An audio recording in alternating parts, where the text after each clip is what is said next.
It's episode number 5 of the Keto For Women show.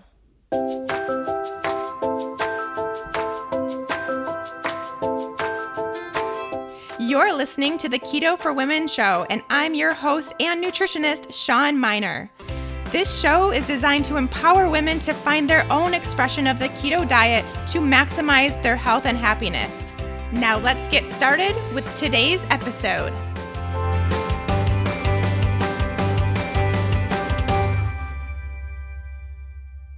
Hey lady friends, welcome back to the Keto For Women show. Thanks so much for tuning in yet again.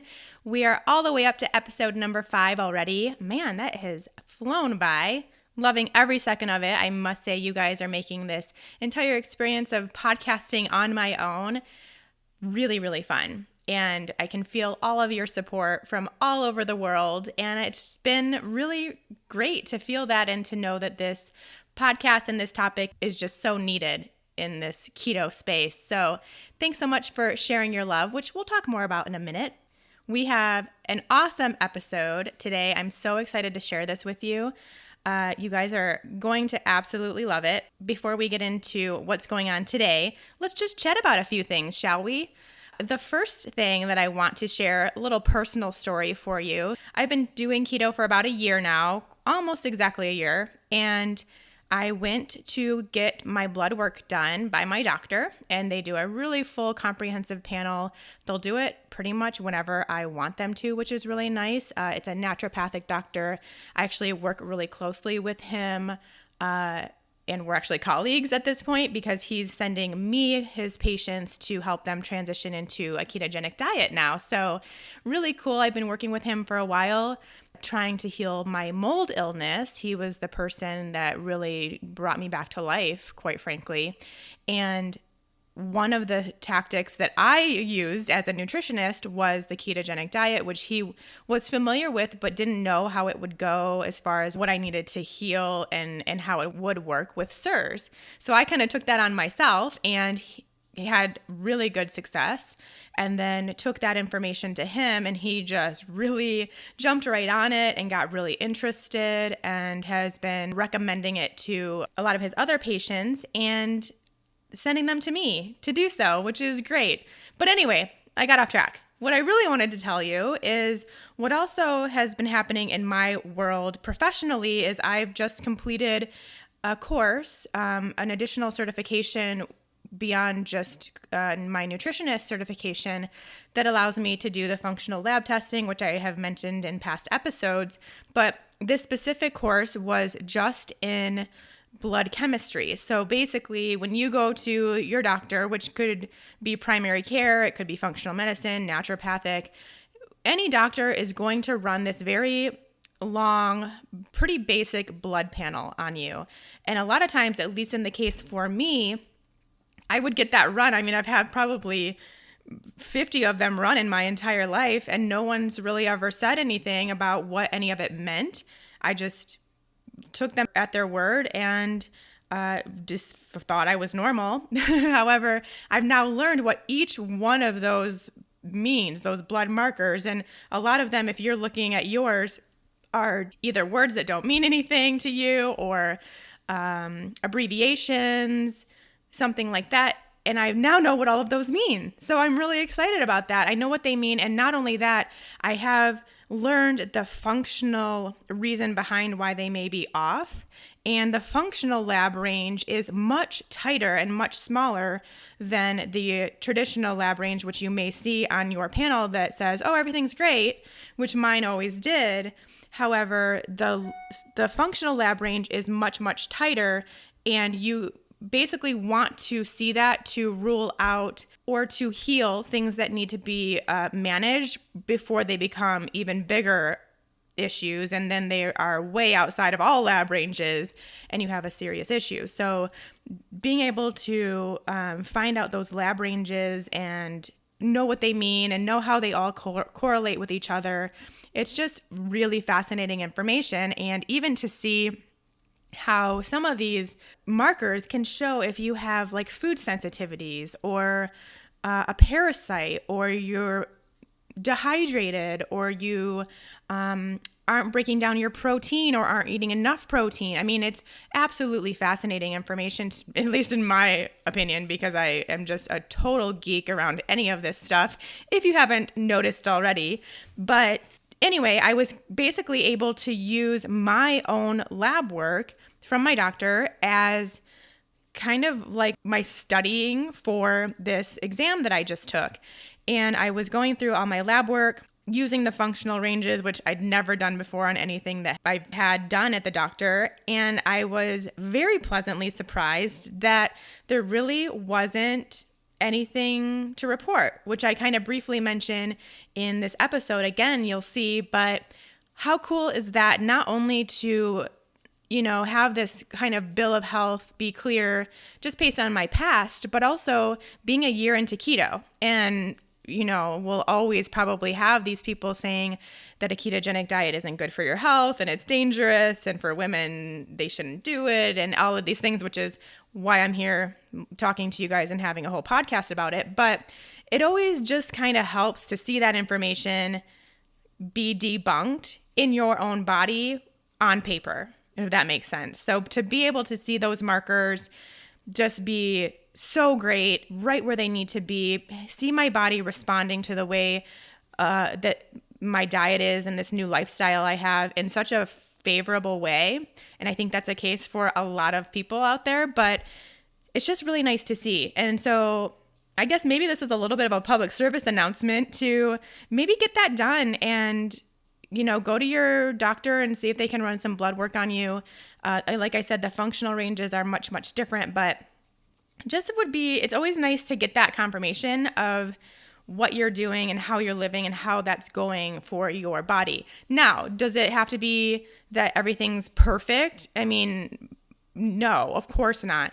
There's always going to be things we're working on. Like, for instance, there were the 2 markers that were outside of range for me were signs of a food sensitivity. So now my next step is to run a food sensitivity panel on myself, which it's in the mail right now. It will be happening. And that's also something that I do in my practice. But of course, there's going to be things to work on. And if you're someone coming from a past of health issues and you're working on healing, there may still be things that are outside of range. So it's not like if you go and get it done, it's not good enough or you're not doing it right or anything like that. But you can also look for trends, things happening in the right direction, your body responding favorably, even though it's still at a range, maybe it's closer to range. So that's really important too. But if you've listened to the last 4 episodes, and you'll be hearing this in the many more episodes to come, I'm such an advocate for people being really on top of their health, really knowing what's going on inside their bodies,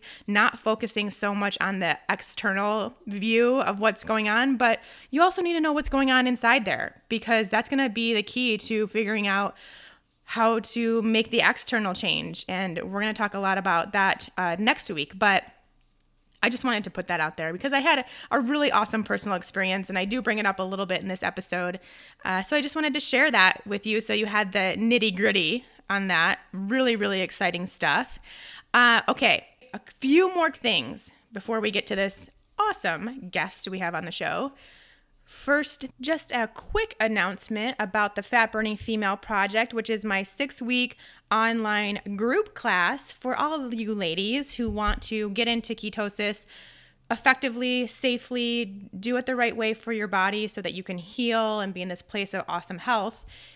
It is currently closed. I had an overwhelmingly amazing response to this July class, and it filled up really quickly. So I do have a limit as to how many people I can allow into one group, just so that I can really keep the integrity of the course and be able to get to know each one of you and answer your questions and make you feel like you have the support that you want and need.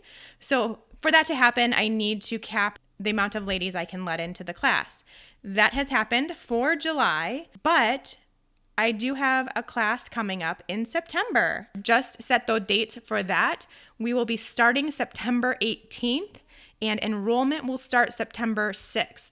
If you want to make sure that you are in that September class, you will need to get on the email notification list so that you will be notified as soon as those spots become available for September class. And if you want to do that, go to bit.ly/fatburningfemale and sign up to get notified. I promise I won't overly spam you or anything like that. All I'm going to do is send you an email letting you know when the course is available to enroll.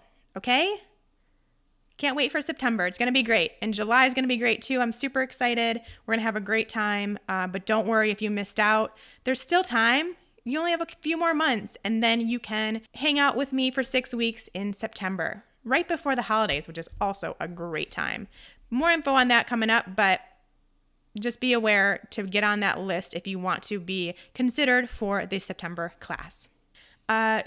Reminder to use the Keto for Women hashtag. I see some ladies using it. It's really fun to see those posts. I think it would be a really good way for us as ladies in the ketogenic diet, also working on healing our bodies, being on real food, all that good stuff, to see what other people are doing, see what other women are having on their plates and how much food they're eating, what they're struggling with, what they're successful at, just to kind of create a little bit of community. So I've been using that Keto for Women hashtag. You can use it as well. It would be really, really fun. Next, also an Instagram related topic. If you ever are interested in what I am eating, so I do post quite a bit on my Instagram of my plates, but a lot of times if I'm whipping something up, just kind of creating a recipe on the fly, I don't really write down recipes. I don't really measure. I'm not really that kind of person, hence why I don't have a ton of recipes on my website. I have about maybe 100, but I do often record in my Instagram stories what I'm cooking up. So as I'm creating some sort of recipe, I'll do videos based on what I'm making and show you guys how to do it. It's most of the time incredibly easy, doesn't really require any sort of measuring. And so I think you guys might find that really helpful. If that's the case, head over to my Instagram stories, Sean Miner Health over there. Okay. I think what I'd like to do is start sharing what I'm going to be covering in upcoming episodes so that you guys know what to watch out for, what's going to be covered. If you have specific questions surrounding those topics, you can submit them to info@ketoforwomenshow.com. That's the email address, just so that you guys have a heads up of what we're chatting about in the next couple episodes. So next week, I'll be answering your questions. There are several different topics. First of all, we're talking about reasons why you might not be losing weight and or gaining weight in ketosis. So that's a really important topic. I probably get that question every single day. So we definitely need to cover that right about now. How to find your carb tolerance. I've talked about that several times, just kind of mentioning it here and there. And now I really want to go into the deep dive of how you actually do that. And if you want to do that even, so who should do it, who shouldn't do it. And then how to test ketones, what to look for as far as the meter, which I've talked about, but we'll go into the detail of what level of ketones means what, and should you want more, should you want less, when to test, how to not be obsessed with testing, those kind of things, all very important. So that'll be next week, answering your listener questions, which I absolutely love. And then the following week, we will be chatting with an expert on keto for the older women. Even if you're not someone that's in their 50 plus range, if you are a woman, you need to know how to age gracefully. You just do, because otherwise that 50 plus range will be very difficult for you. And so we want to talk about how we can use ketosis in menopause and in that menopausal range, but also leading up to that. So if you're a female, basically, you should be listening to that episode so that you know what to do in the future and how that will affect your aging process. So I'm really excited for that. I've gotten so many requests for a menopausal episode. So we got to do that. I'm excited for that. I think that will cover it for now. We'll keep you posted on what's coming up beyond that. The only other thing I'm going to ask from you right now, and I know a lot of you are already doing this, and I'm seeing it on social media and just in your stories and everything, getting the emails that I've been getting. I am so excited that you're already doing this, but I just want to encourage it even more to share this podcast, because there are women that need this information. I think we can all agree that's why we're all here. not only do they need this information for someone that's getting into ketosis or in keto and wants to do it right or anything like that, but maybe there are some women in your life who need to change their habits or their lifestyle now before their health gets any worse. Or maybe there's a friend that you want to help out that you don't know how to talk to, but nudging them to this podcast and having me talk to them might be the best way to go. So I just want to remind you to share the wealth, right? There's a ton of really good information. As you probably can already see, we're not only going to be talking about keto, but also just how to change your mindset around diets in general and your body in general and body image and self-love and acceptance and how all of that can really tie into overall health. So if you have any ladies in your life that might need to hear this message, please share it. I know a lot of you do that over on Instagram. Of course, tag me if you do, because then I can see it and get to know you guys. So just wanted to put that out there. Okay, let's finally move on to this episode that I know you guys are dying to hear. I'm sure many of you already know Leanne Vogel of Healthful Pursuit. She is my really great friend.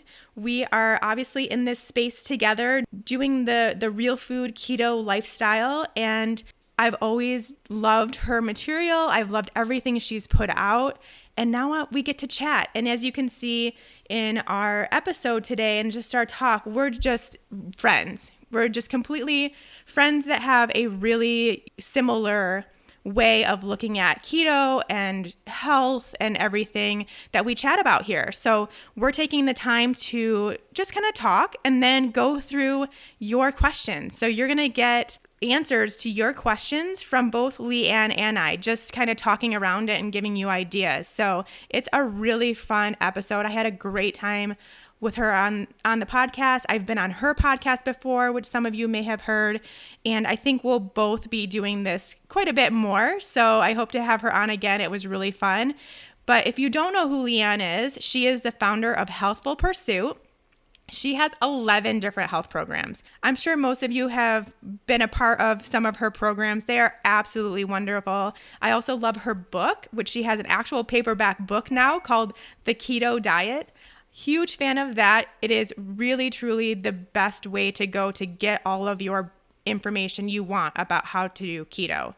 She hasn't really missed anything. And she just really encourages this fat-fueled living, which is a holistic, paleo-friendly approach to this ketogenic high-fat diet we're all doing. She's been in this field of nutrition since 2007 when she received her holistic nutrition certification, and she has the most amazing blog. You can find everything you ever wanted to know about keto over at healthfulpursuit.com. She has a podcast, the Keto Diet podcast. She does these free videos on her website and on YouTube that are so informative, tons of recipes and just all kinds of resources. So head over to healthfulpursuit.com to learn more about Leanne. But here she is, chatting with me today. Hi, Leanne. Thank you so much for being on the Keto for Women show and the very first guest of the Keto for Women show. I'm so honored, Sean. Thanks so much for having me. This is super fun. I think everyone's going to love it because we kind of come from the same background and the same philosophy on keto for women specifically. So this is going to be an amazing episode. I'm sure like 99.9% of the people listening already know exactly who you are, but for that 0.1%, why don't you tell us, who are you, Leanne? Well, oh man, you know what? I've never had anyone ask me, who am I? I know. Oh, that's a really deep question. Exactly. We can get really philosophical here. I'm a dog mom of 3. I haven't killed any of them yet, so we're good. No, we just got a puppy and it's been like crazy. But yeah, I'm a trained nutrition educator. I went to CSNN back in 2010. No, that's a lie. I went in 2007. Oh my gosh, I'm so old. It feels like I'm old. So I went to school in 2007 to learn nutrition, and at the time, I went off birth control, and that was kind of the beginning of my quest of balancing out my body. I never got my period back. Months turned into years, which turned into to a total of 8 years. At the 6-year mark, I was like, maybe I should do something about this. Because previous to that, I kind of thought it was awesome to not get a period. And it was really nice because I could wear, white pants whenever I wanted. I could go swimming and all those things. But then I realized it was actually a problem. It was starting to affect my health, my bone density. My doctor was really concerned about it. And all my hormones looked like it had just gone offline. And so that's when I found the ketogenic diet. After being on hormone replacement therapy, I had gained a ton of weight and I was frustrated, and a naturopath recommended I try low carb. And that's where I found keto. And after trying to figure out how keto worked in my body, at first I did the whole, 20 grams of carbs or less and fasting and calorie restriction. And I started losing my hair. I couldn't sleep. My hormones got worse there for a period. And then I kind of took a step back and realized that I could merge my holistic nutrition stuff with keto stuff to make an eating style that actually worked for my body. And after I followed that for exactly 9 months, I got my period back. And I remember not really knowing what to do. I was like, oh my gosh, this has been 8 years. What do I do here? And now it's been 2 years this September that I've been ovulating and all these awesome things that are happening to my body. And I started Healthful Pursuit back in 2010 to really just share my love of nutrition. And it's turned into so much more of a responsibility of sharing my story and my experience so that I can maybe perhaps educate other people on how they can listen to their bodies too and adjust their eating style to work best for their body. Because if what you're doing isn't working, then clearly you need to change it and you owe yourself to try something. And I think there's a huge problem right now in society where we're told that we can only trust other people to tell us about our bodies, and it's totally backwards. We should be listening to ourselves. And so that's where Healthful Pursuit came from. And I have a bunch of books and online programs about keto. And I just released a couple of months ago my first paperback, The Keto Diet. So that's, I guess, who I am professionally, but definitely not who I am in day-to-day life. I guess I won't even go there. Okay, so within that story, my favorite part is this point where you're doing keto really hardcore, just really doing it perfectly, and things aren't going so well. And then you decided to make some changes that really then sparked your actual healing. So what were those changes? And if someone's in this really keto harder spot now, which I think there's a lot of, what do they need to look at to change? Yeah. So if it's working and you're feeling fabulous, don't change a thing because you're totally crushing it, girl. But if things aren't, if you're actually honest with yourself, stop thinking about what everyone tells you what to do. And, I had a little checklist in my head of, fasting until noon, at least noon every day, and finishing at 8 o'clock and, not having snacks. And I had this little checklist that I went through on the perfect keto diet. So if you're going through that checklist and you're like, yeah, I'm winning, that's how I know I'm doing this right and I'm feeling great, but you're actually not feeling great. Some things you might want to do, and some things that I did was that I started eating more carbohydrates. And that's not to say pounding the cherry turnovers, which I did that and it totally didn't feel good. So, I mean, you can really try it too, but that's a random thing to pick. Cherry turnover. Well, the whole, so there's this thing called carb backloading. And at the time when I was doing keto, I got really into carb backloading and the concept of it. So when I gave myself permission, the author of Carb Backloading talks about eating cherry turnovers all the time. So I went to a gluten-free bakery and bought all the cherry turnovers. And it just wasn't a good situation. Got it. Okay. Yeah, that wouldn't be good. It's not. And so the carb piece is using carbohydrate timing properly for your body. So as a woman, your hormones and your body is different than a male's. Their hormone cycle runs on 24 hours. So every day is like Groundhog Day for them. They wake up, the hormones do the exact same thing that they did yesterday and the day before and the day before that. But for women, our hormones run on a 28, maybe 30 or 33, or depending on your hormone day cycle. And so every day is a little bit different than the last day. And so when it comes to our macronutrients, our fat, our protein, our carbohydrates, we need to adjust for where we are in that cycle. And what I determined is that by eating too low carbohydrate for too long, it was actually causing harm to my health. So what I did is I started incorporating a thing that I like to call Carb-Ups. You may have also heard of it as cyclical ketosis or cyclical ketogenic practice. And really it's just increasing either carbohydrates or protein. You can do it that way too. In the evening, a couple times a week to reset your hormones. And what happens is such a cool thing, is that when you eat these carbohydrates at night, usually I know that I need a carbohydrate when I wake up in the morning and I'm like hungry. And I go days of, eating keto and I'm hungry in the morning and I'm hungry in the morning. When you eat the carbohydrates at night, it resets a thing called leptin. And you're actually able to fast longer the next day. And that's how I know when I'm due for a carb up. If I wake up in the morning, I'm like, all I want is food. I'm so hungry. Then that night I do a carb up. And then the next morning I can fast longer. And so carbohydrates, it was really about embracing a love of carbohydrates and seeing them as being a useful tool to allow me to stay in ketosis and also feel like I'm living a normal life. And the second one was that I stopped intermittent fasting completely because my relationship with intermittent fasting was not healthy. I mean, I would punish myself and like force myself to fast as penance for something I had done the day before, or I would play this like sick game with myself to like delay myself from getting home, knowing that if I got home past 8:00, I couldn't make myself dinner. So therefore I couldn't eat. Therefore I would lose more weight. Like it was this really, at the time I was just thinking I was doing everything right with all the keto rules, but it was actually, looking back, really disordered. And the third one was eating enough. So if you're pairing really low carbohydrate with intermittent fasting and you're reducing your calories to say 1,200, oh my gosh, the hit that your hormonal system is taking overall is just incredible, or I should say endocrine system overall. So I made sure that I was eating enough. If I was hungry at 9:00 in the morning, I would eat. If I was hungry at 10:00 at night, I would eat. So, I mean, it sounds so simple, but for anyone that's lived a disordered experience with food, just eating is really hard to do. So those were the three: eating enough carbs, stop fasting, and eating enough food overall were the three things that helped me get my period back. And I'm so thankful I woke up to the fact that it wasn't working.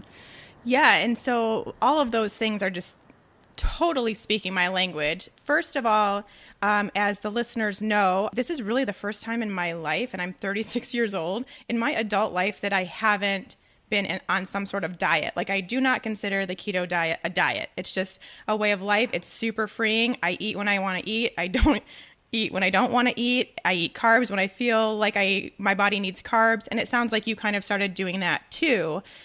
Which is so important. But I think that there's a lot of people still considering the keto diet a diet, specifically women, and that's really where we can start getting in trouble. And one of the things about that diet is that carbs are seen as quote unquote bad. So how did you get over that, and how did you realize that you could incorporate carbs and that you could still be in ketosis? So you kind of get the best of both worlds at that point. How do we determine that for ourselves? Yeah.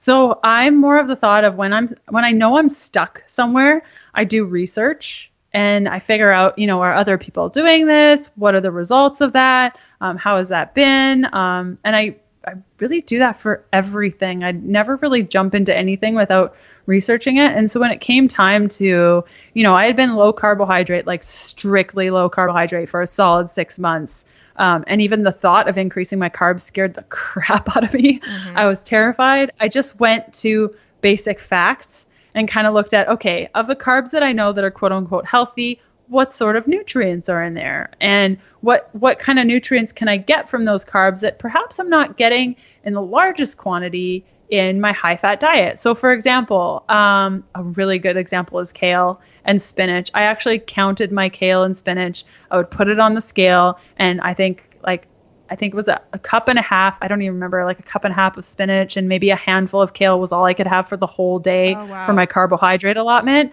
And I'm thinking like, yeah, I can add a bunch of fat to that kale and spinach, which will help with the nutrient uptake, but I might not be getting enough nutrients specifically from that kale and spinach because I'm only having like 3 handfuls in a day. Right. So I came at it from that with nutrients. And then there was also that thing of, I don't know if you ever watched Oprah, but like she always said, eat your carbs before like 4 p.m. and stop eating at 6. Mm-hmm. That way you won't gain weight. Well, carbohydrates don't like magically add to your waistline after 6 o'clock. It's not like this immediate thing of like, oh, 6 o'clock. Yep. We're going to just make all these carbs into fat and it's going to add to your waistline. It really depends on how you set up your diet and your eating style. So I think it's really outlining the fear. So if the fear is, eating carbohydrates, period, it's coming up with ways that you can kind of work around that fear and see, are other people doing it?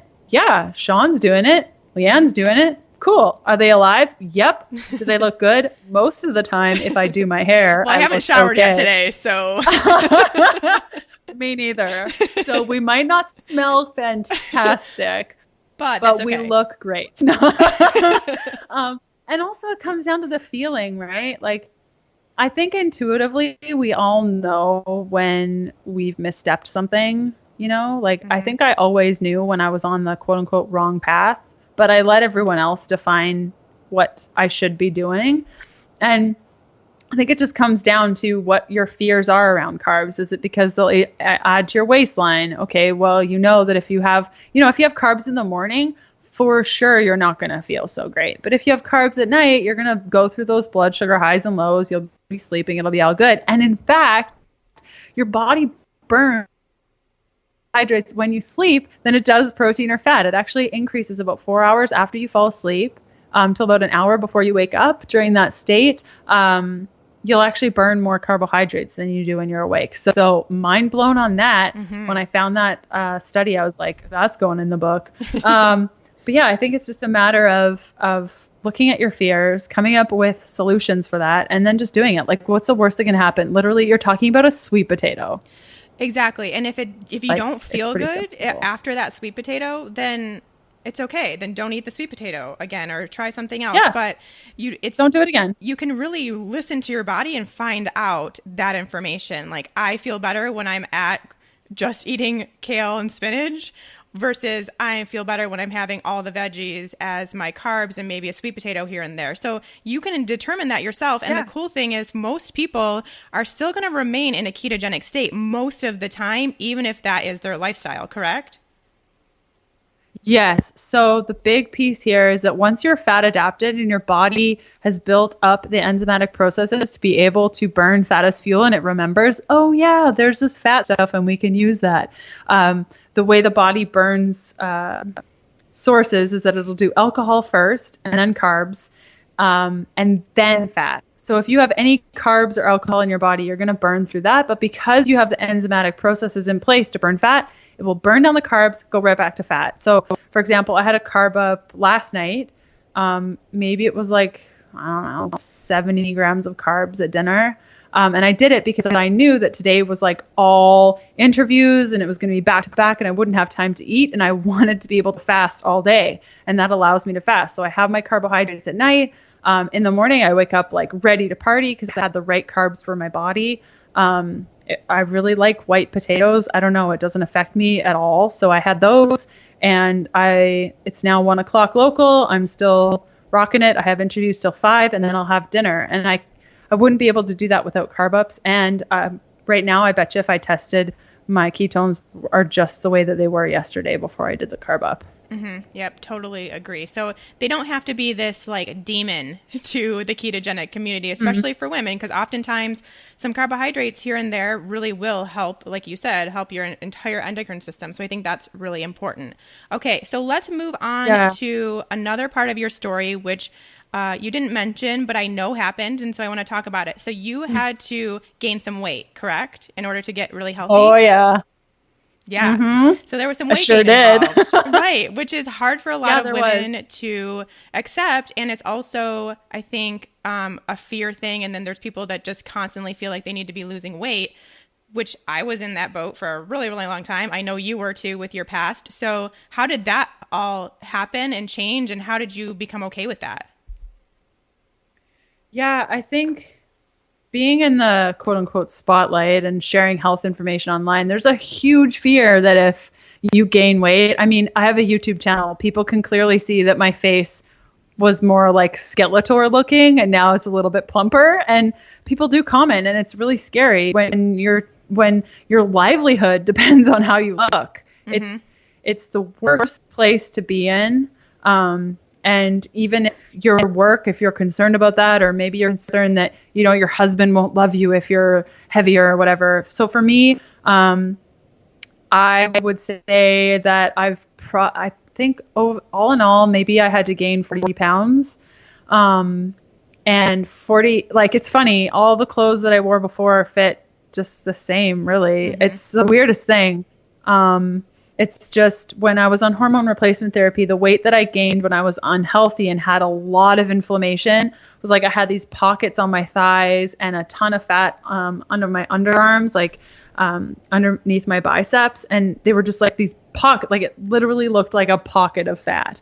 And now it's just an overall weight gain. And, if I think back to the body that I had, before I had an eating disorder and all these things happened, and I look at the way my body is now, pretty much looks the same. Mm-hmm. And I can eat a lot one day and not eat a lot the next day, and then maybe eat a little bit the next day, and maybe I'm more hungry one day, or I want to do more exercise. It all kind of evens out, and I've maintained the same weight for the last year, and it hasn't changed. I haven't had to work hard to maintain it.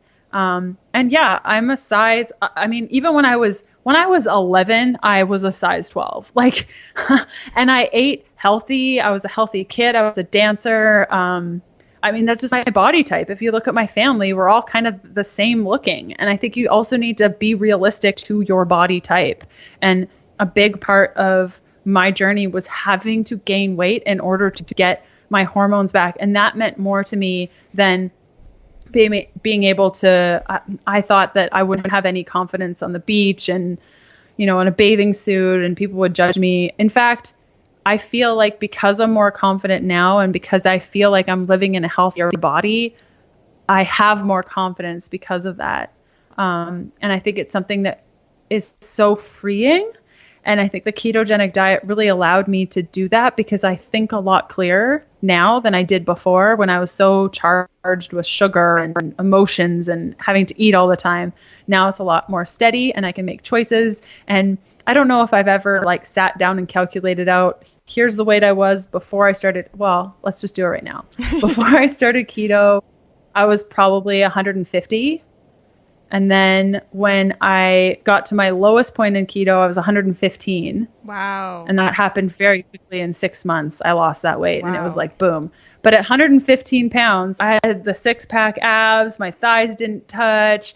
I remember taking a picture of myself and being like, oh my gosh, so hot right now. But I hadn't slept in 5 days. And that picture, I hadn't slept in 5 days. My hair was falling out in big chunks. My relationship with my husband was in the dumps, because all I could talk about and think about was food and calories and fasting. We were in Mexico. I refused to go downstairs to eat with him. It just was disordered. And now I don't even know. I don't even weigh myself. I would say that I'm probably like 150-ish, maybe. I don't even know. But it feels so much differently on my body. And I really like the way that I look right now. I wouldn't change it at all. And my blood markers show it. Like, even looking at my blood tests from this time last year, my prolactin was crazy last year. It was so high. My thyroid couldn't be regulated. And this was just at the beginning when I really started to be serious about my weight and just letting it be. And now it's like, you look at my blood work and it's like, this is the perfect specimen of a human being. There's nothing I would change. And that, I really have to attribute that to not caring as much about my weight and just letting my body just be. It wants to be healthy. It just let it be. Well, yeah. So when you decided, okay, I'm going to choose health over weight because I really want to get my period. I really want my hormones to be regulated. So you choose that, but then you said something so awesome there, which is you being healthy and you knowing that your body is healthy is giving you more confidence than any sort of physically how your body could look would ever do. That is so interesting, because I actually feel the same way. And it was a very recent change that happened in my life too, where that shift happened. And it's like, okay, all I want to do is be healthy at this point, because not being healthy really sucks. And so I really wanted to make that change. So I shifted my focus and went through the whole gamut of having really terrible blood markers. And then I actually just got my blood markers back from last week's panel, and there's nothing to report. And I'm like, oh my God, my body is so healthy. My body is happy. My body is finally really happy. Yeah. So at that point, it's like, oh my God, I feel really good about myself. I don't really care that I have an extra, maybe, I don't know, 10, 15, 20 pounds, whatever it may be, than what I think I should be. My body is loving this right now. Right? Yeah. And what really is extra? Matters. Really? Exactly. Oh, the extra weight. Like what? Who's to say that that's the whole extra weight. Yeah. It's like exactly. My thought process my entire life was, and honestly, even when I was down to my lowest weight, I still was like, oh, I have a little extra. Like I always thought that, because that's what society has always told me, is that I kind of always have extra, right? So now, no matter what weight I'm at, I always had that envision. And then once I just lift that, I'm like, well, this is just me. There is no extra. It's just me. Then it's like, so now my body's super happy. I don't have to go to the doctor all the time anymore and try to get this figured out. I'm just there. And that really does promote confidence, I think. So I'm really glad you brought that up. Yeah. And when you're 90 years old, are you going to look back on your life and be like, I had the hottest body, and like, I had, I could wear a size 2 bikini and my 6-pack abs were awesome. No, when you're 90, you're thinking about all the things you accomplished and all the places you saw and the people you met and the children you had and the family you raised and all of these pieces that were so important to you. And I think that dieting and the constant quest to make yourself better affects your ability to, at 90, look back and see awesome things. Like, I think the longer we diet, the less life we have to experience. And I was sick and tired of conforming to this life of, caring about what I ate in exchange for having a life that I'd always dreamt of. Like I just, TL, which means too lazy. This is my sister's thing. She says TL. It's totally TL. I love it. You just, no time. Clearly she's a lot younger than me, and I just try to sound cool. Yeah, it's this TL thing. Don't you know? TL. Don't you know? That's what the cool kids are saying. Right, okay? Right. Yeah, such a great conversation, and so true. And especially when you think of how short our life actually is, if you're spending all this time so focused on your body, you're really missing out on all the amazing things that you could be having and going on in your life, which as soon as you release that, they all come flooding in too. It's like, oh, I have this amazing, like really happy, fun life that I kind of forgot about during that time that I was caring too much about food and caring too much about my body. Yes. So much more out there. Amen. One more thing I want to talk about, and then we're going to get into some listener questions, which these gals are going to be so happy we're answering for them. But I want to talk about something that you posted. I think it was just this past week, which you posted an empty bowl of popcorn on your Instagram feed and talked about how you just basically ate the whole bowl of popcorn and maybe kind of overdid, quote unquote, your carb up or whatever. So I want to talk about that and how you just don't really have to think twice about it necessarily. Yeah. So I knew exactly what I was doing when I prepared the popcorn. I wasn't hungry, and I knew that, and I checked in with myself. I'm like, are you hungry? And I'm like, nope. Are you emotionally eating? Yep, I totally am. My husband and I are going through a mega change in our lives by basically downsizing massively and moving into an RV. And I'm not very good with change, although I am a change junkie and I like to always better my life and see what's out there and experience new things. I emotionally eat, and I go toward food when I'm feeling uncomfortable, I don't know how to express myself. And so I wanted popcorn, and I knew that I didn't really need the popcorn.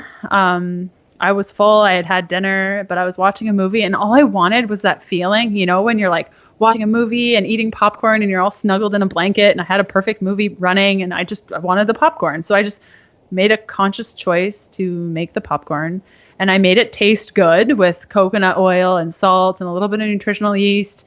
And I just sat there and enjoyed the popcorn. I didn't think throughout the whole process, oh, this is going to make me fat, or I shouldn't be eating this, and I'll just fast more tomorrow. And why do I always do this to myself? I'm such a failure. No, I was thinking this popcorn is so good.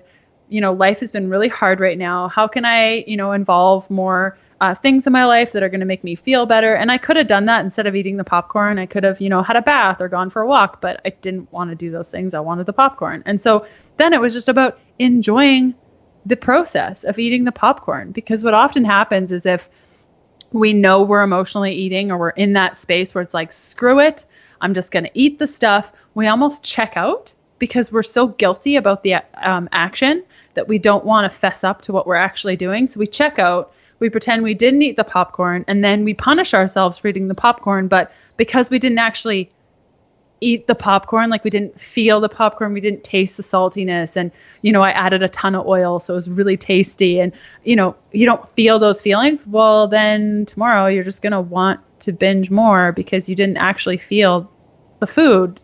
So I finished the bowl and I was incredibly stuffed, and I thought, okay, well, I probably could deal with this better tomorrow, and these are the ways that I'm going to approach this whole moving situation a little bit better, and how I'm going to go about this, and so that maybe I won't emotionally eat as much. But it's just checking in with yourself and then being conscious and present to the food that you're eating, because if you're eating it, you are eating it regardless if you're there or not.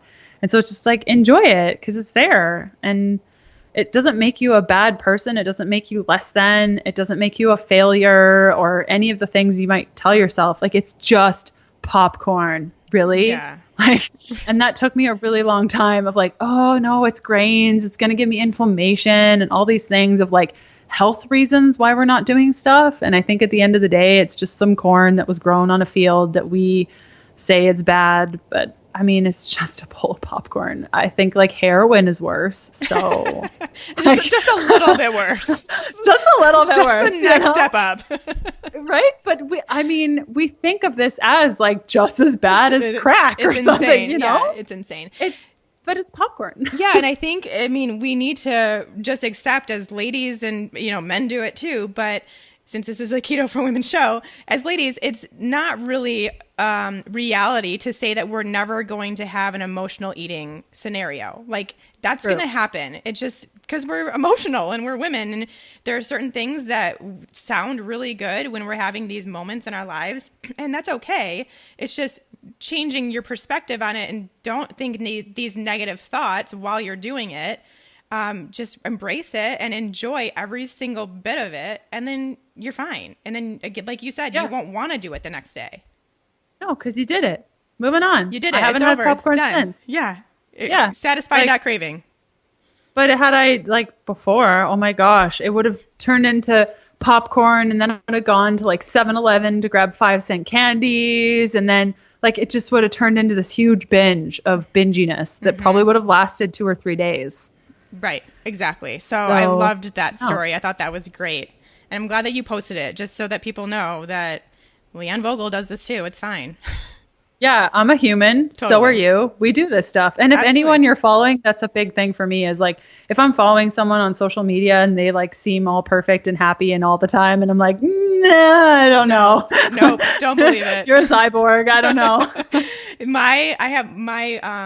I wouldn't say it's an emotional thing, but one of my vices, there's this bakery here in Boulder that has paleo granola that they make there. So to not have to make your own granola first is like this awesome thing, but it is so phenomenally good that sometimes I just am like, that sounds really fun. I'm just going to go get some paleo granola and I'm going to eat it and really enjoy it. I put some heavy coconut cream on it, so I'm getting my fat still, and it's great. And every single bite I am savoring beyond belief. Like, I am taking so long to eat that stuff because it's so good, and I want to fully enjoy that and appreciate it. So, and I have zero regrets after that. I'm like, yeah, that was an amazing experience.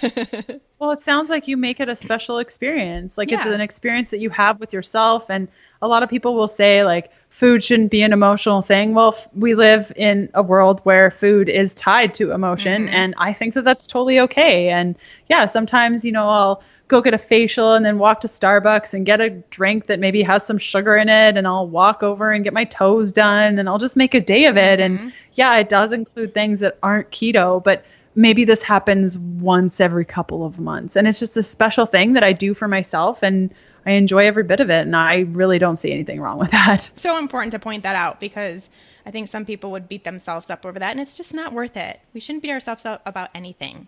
Okay. Want to do some questions? Some listener questions? Yeah. Okay, this is going to be fun.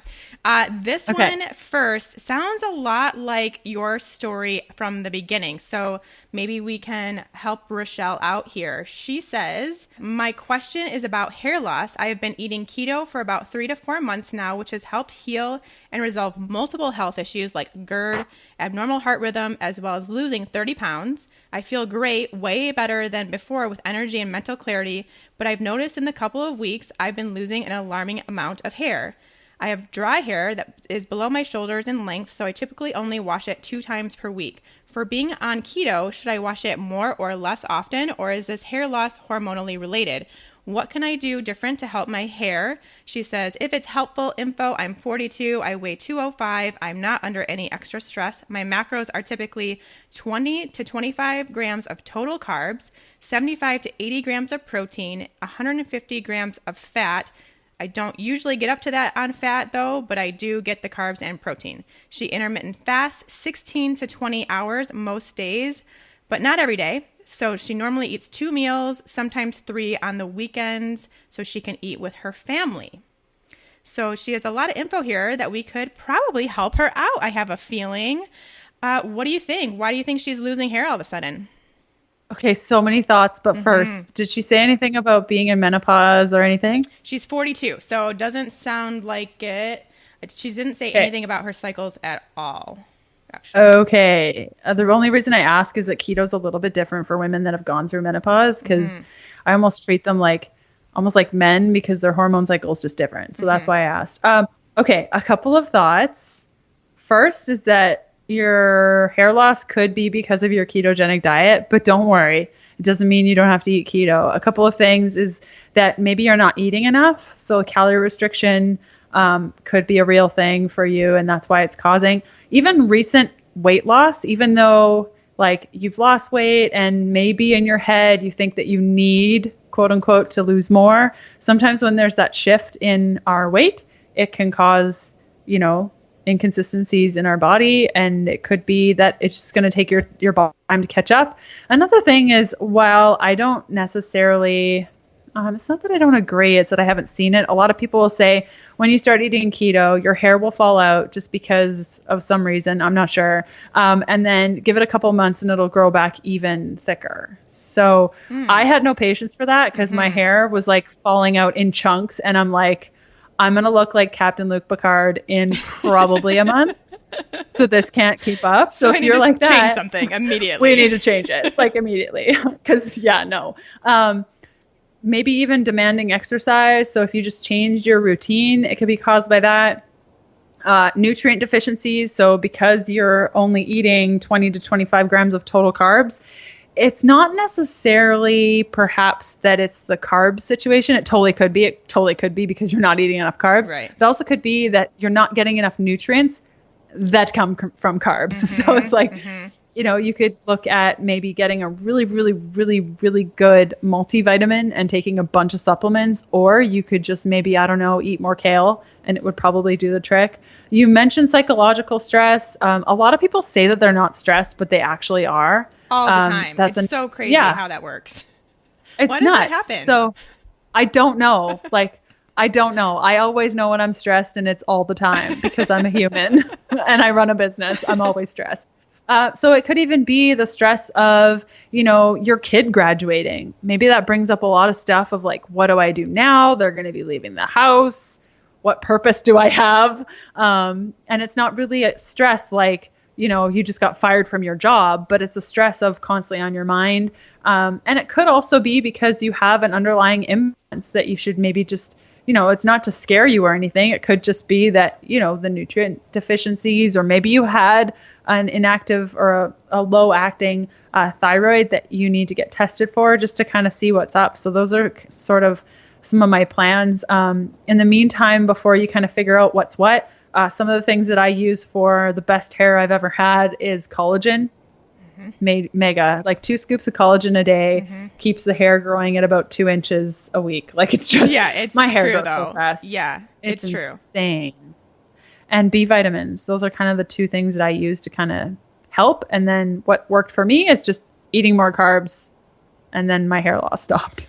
Yeah, I mean, 20 to 25 grams of total carb is pretty Total. low. I mean, if you're someone Yeah. that's eating vegetables, which I think we're going to have that question coming up, but veggies are going to definitely calculate up to way more of that in total carb, if you're including fiber and stuff, and we want you eating veggies. So it could be something as simple as that.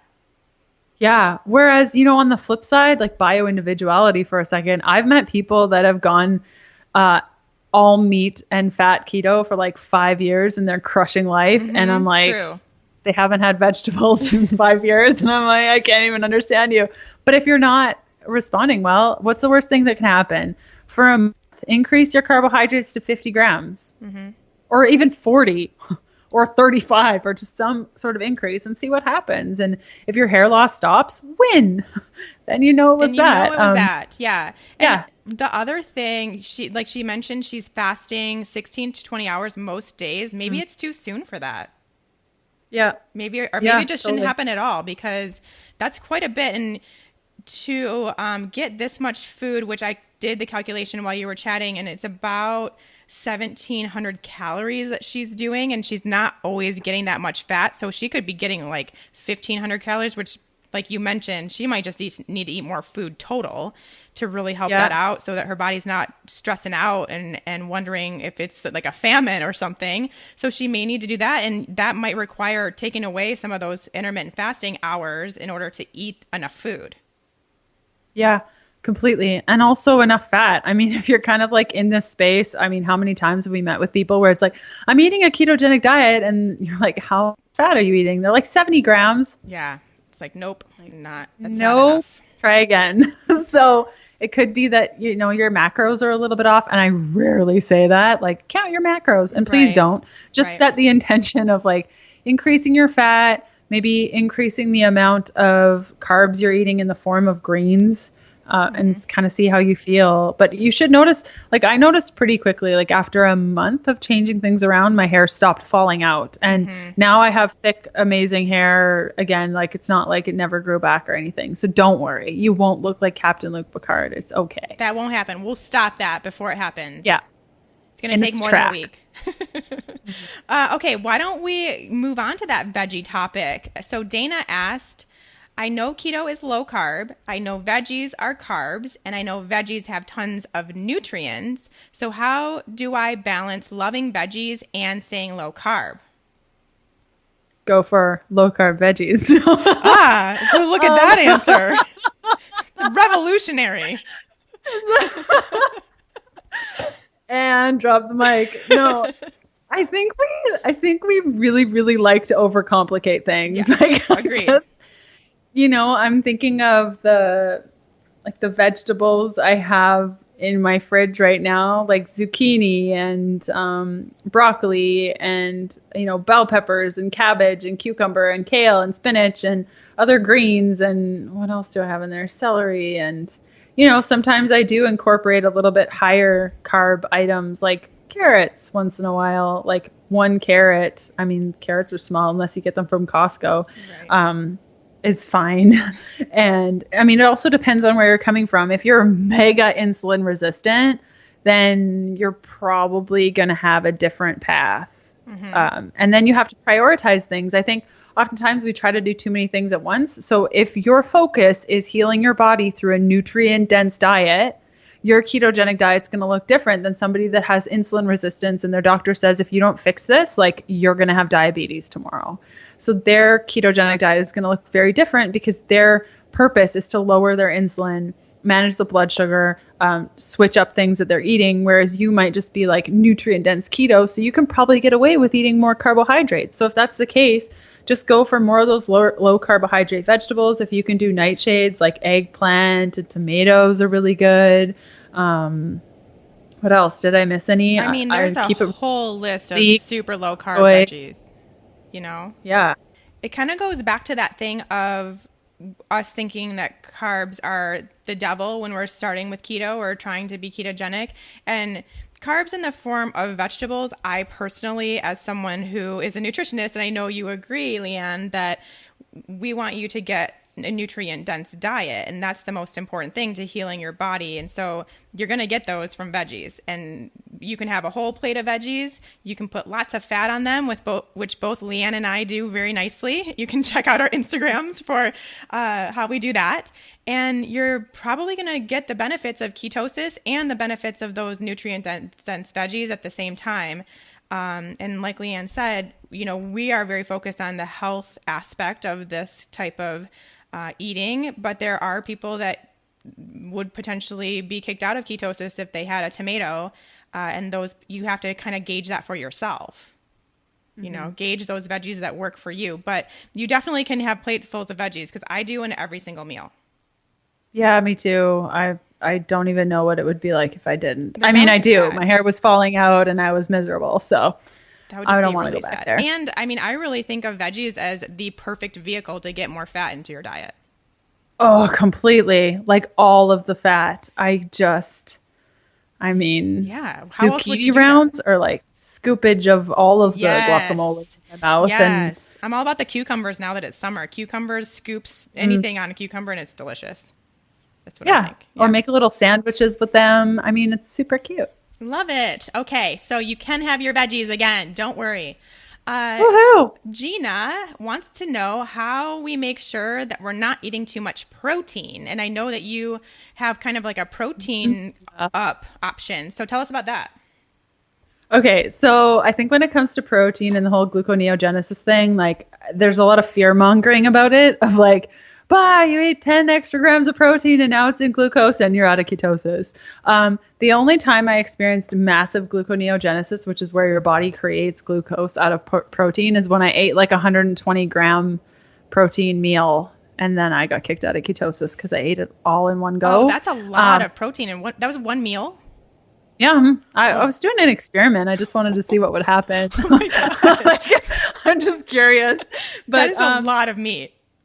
I know. It was a bunch of like lean burger patties. I made like a 5 patty sandwich thing. It was really good. It was like the meat was bread. It was just really good. Okay. But it kicked me out of ketosis. But whoop-de-doo, the next day I was back in and it was fine. But how I think there's a fine line between too much protein and not enough protein. And I think because there's a lot of fear mongering, specifically in the ketogenic community, about protein, a lot of us decide, well, if keto, works really well with moderate protein, then I'll do low protein and it'll work even better, and that's that whole all or nothing mentality. So how I make sure that I just kind of go toward the fattier cuts of meat. And because I only eat twice a day, sometimes even once a day, I really can't overdo it. Like, I've never really overdone it. Maybe I'll get up to maybe 90 grams. I mean, that would be really pushing it. That would be mega pushing it. I mean, I add 2 scoops of collagen in my coffee if I'm not fasting. And then I'll have some sort of high fat meat, like ultra fatty ground beef, maybe 1/3 of a pound of that. And then for dinner, I'll have some other sort of high fat meat. So if you're focusing more on the fat with your protein and the fattier cuts of protein, I don't think you can really overdo it. I guess if you are doing more of a breakfast, lunch, dinner with snacks in between thing for keto, then you'll probably overdo your protein. But I think it'd be really, really, really hard to overdo your protein. I see more often than not people underdoing their protein. And this can be signs that contribute to, like, if you can know that you are protein deficient, rather, if maybe you're stressed out a lot or you have metabolic issues, or metabolic issues become prevalent when you start eating keto. Maybe your sleep really sucks or you're always hungry. So if you're having these sort of symptoms, what you could do is what Sean mentioned, a protein up. So that's just like, instead of doing the Carb-Ups, which is what we talked about, where you're eating a little bit of carbs at night and swapping out the fat for some carbs, you're doing the same thing. You're swapping out the fat, but for protein. So what that would look like is, instead of having a fattier cut of meat, you're having like a chicken breast with, I don't know, some sauteed kale or a salad. And then you have that and you have more protein. And that can also reset some things if you're having enough protein and give you that variety and also make it not so strict and horrible feeling. What do you think? I think I totally agree with you that I see more people not eating enough than eating too much. So I don't think we need to worry about it as much as we are. Again, maybe overthinking it a little bit. And really, the one thing that I have noticed, and this is for myself and my clients as well, is you kind of get sick of eating protein well before it's too much. Like it just doesn't taste good anymore. Like for instance, your massive amount of turkey burgers, like that probably eventually got unpalatable to a degree, where normally you would have stopped. Right. Yeah, that's really interesting you say that because I made a chicken salad sandwich thing yesterday and it had, thighs and breasts together, and I got about halfway through and I got like super nauseous, and that rarely happens to me, and I just like put it down and I was like, nope, I need to eat cucumbers, and I couldn't even smell the chicken, I couldn't eat it. And it's interesting because that day I put like 4 scoops of collagen in my coffee that morning because I was like, yeah, interesting. Yep. See, cool. See, the body knows. Just get out of the way. It's just like, hey, I'm done with protein. I don't want any more. Stop feeding me. It's like, but I was still hungry. I just wanted cucumbers. Exactly, which is weird. Perfect. Yeah, so I think might be something else that we're putting a little too much emphasis on when really we can just listen to our bodies. And really that's kind of the answer for pretty much every question. Yeah. Totally is. Eat low carb veggies, listen to your body, and done. No. Yeah, there we go. Done. Perfect keto diet right there. Yes. Perfect. Well, that was super fun. I wish we could just do this all day long, but oh my gosh, we're done. We're done. It's been an hour. What's happening? I know. It's like what happens when we talk and we're just chatting, and all of a sudden everyone else is listening to us, and we have all these questions. It's great. Yeah, so good. Awesome. That was fun. Yeah, it was really fun. We'll definitely do it again. Hopefully you'll come back and we can answer more of these ladies' questions because I'm sure there will be more. I love answering questions. Me too. It's my favorite. So, okay, tell everyone about your book a little bit. Give us the lowdown because I have it and it's amazing. It literally is the Keto Bible. Everything you ever needed to know. And what do you think about it? Are you happy with it? It was a labor of love. And if you don't feel the blood, sweat, and tears that went into this book, you probably don't have a heart. No, I'm just kidding. You can feel the blood, sweat, and tears just before you even open, just like the heaviness of the book. It's like one person wrote this thing. Yeah, I must have blacked out because like I don't even remember writing most of this.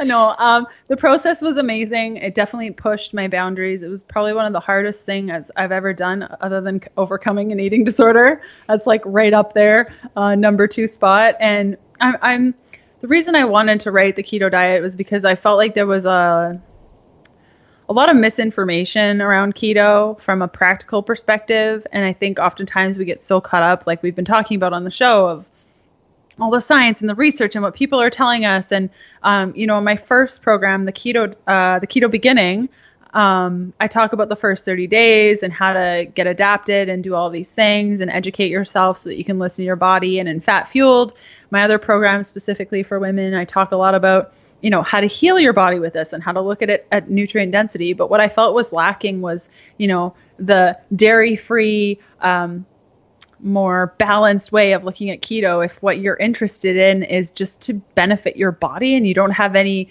huge health imbalances or diseases to deal with, if you just wanted to do this for long-term health and wellness, there was nothing really out there on how to make it practical for your everyday, because you have to assume that most people that try the ketogenic diet are doing it alone, and it can take some time for the rest of their family to get on board. So that's really where the keto diet came in, and it really talks about more of the practical application to making it work for you on a daily basis, knowing full well that you're probably doing this by yourself. So a lot of the conversation is like, we're just in this together and we're girlfriends and we're just trying to figure this out.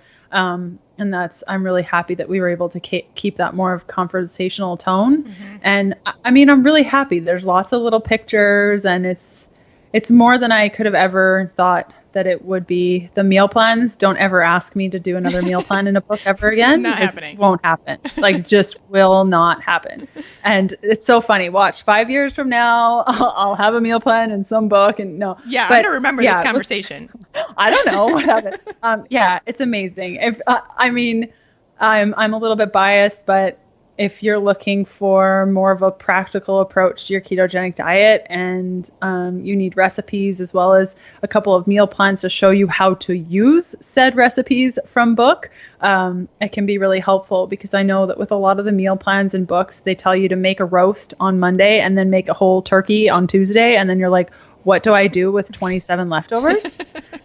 So this was assuming that you're by yourself trying to figure this out before your husband gets on board, or your significant other, or whomever, your children, whatever, roommates, that you could do this on your own, feel supported, get to understand your body a little bit more, and really bridge the gap between my other two programs. So they kind of complement each other, and I've tried not to duplicate any of the content so people don't get mad when they buy one and then they're like, it's exactly like the other one. So I guess I have a lot to say. You have a lot to say, and it really honestly is the most practical information. It really makes it very doable, very easy to follow, very real life, which is super important when you're trying out something as different and as new for most people as keto.